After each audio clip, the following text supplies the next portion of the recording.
प्रिय कोपरगावकर बंधू आणि भगिनींनो, आज आम्ही एका मोठ्या गोष्टीवरून पडदा उघडणार आहे।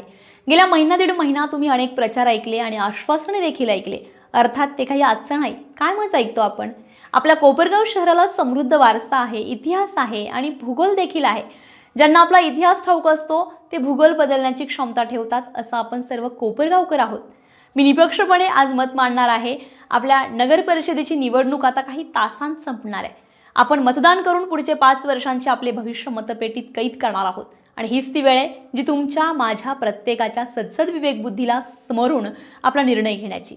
विधानसभेला आपण काळे कुटुंबाला संधी दिली, यापूर्वी 2019 मध्ये संधी दिली। त्यांनी 4000 कोटींचा विकासाचा दावा केला, तो किती खरा आणि किती खोटा हे तुम्हालाच ठाऊक। ज्या काका कोयटे यांना सर्व पक्षांत ते जातात म्हणून कुणी विरोध करत नव्हते, त्यांची खरी प्रतिमा एका निवडणुकीत समोर आली। अर्थात त्यांचं वय आणि प्रकृती विचार करता कामाची क्षमता नाही हे मान्य करून त्यांनीही मार्गदर्शक म्हणून काम करायला हवं होतं, पण दुर्दैवानं आजवर ज्या व्यापाऱ्यांनी त्यांच्यावर विश्वास ठेवला, काकांनी स्वतःच्या महत्त्वाकांक्षेसाठी त्यांनाही टांग दिली। पराग संधान हा एक काम करणारा माणूस आहे, संकटात अर्ध्या रात्री उभा राहणारा माणूस आहे। ही अपेक्षा आपण काकांकडून करू शकत नाही आणि काकाही ते मान्य करतील, कारण अख्खी निवडणूक संपली तरी काकांना आपण कुठे एखाद्या मोटरसायकलवर गल्ली बोळात जाताना पाहिलं नाही। चारचाकी प्रत्येकाच्या घरापर्यंत जात नाही हे त्यांना कळायला जरा उशीर झाला असो, पण आता ही निवडणूक आपल्या सर्वांच्या भविष्याची आहे।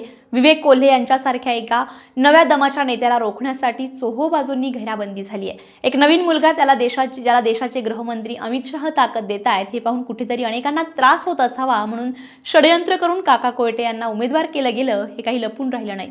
जात, धर्म, पक्ष हे सगळं आपण एक कोपरगावकर म्हणून आज बाजूला ठेवूया, कारण विवेक कोल्हे या व्यक्तीकडे एक व्हिजन आहे ज्याचं देशानं कौतुक केलं आहे। प्रत्यक्ष कृती करून डोळ्यांना दिसेल असं काम त्यांनी सत्ता नसताना केली आहे। विचार करा, या युवकाला ताकद दिली तर आपल्या पुढच्या पिढ्यांचं भविष्य प्रत्यक्षात घडेल।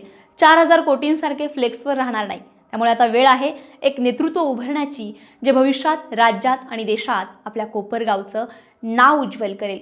या युवा नेतृत्वाला ताकद मिळाली तर हजारो बदल आपल्या भविष्यासाठी होतील, यात मात्र शंका नाही। विवेक कोल्हे हा व्यक्ती काम करू शकतो, यात कुणालाही किंतु परंतु उरला नाही। आता वेळ आहे ती बदल घडवण्याची। चला विवेकाला साथ देऊ, षडयंत्राला मात देऊ।